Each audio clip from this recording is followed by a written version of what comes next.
ಹಸುರಿನ ಬನಸಿರಿಗೆ ಒಲಿದು ಸೌಂದರ್ಯ ಸರಸ್ವತಿ ಧರೆಗಿಳಿದು ಆಹಾ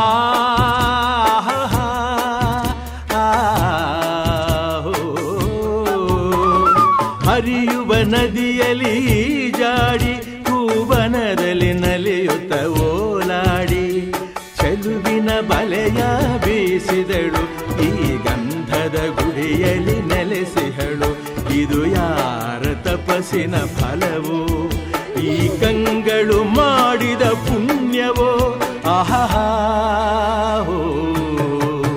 ನಾವಾಡುವ ನುಡಿಯೇ ಕನ್ನಡ ನುಡಿ, ನಾವಿರುವ ತಾಣವೇ ಗಂಧದ ಗುಡಿ. ಅಂದದ ಗುಡಿ, ಗಂಧದ ಗುಡಿ, ಚಂದದ ಗುಡಿ, ಶ್ರೀಗಂಧದ ಗುಡಿ. ಆಹಾ ಆಹಾ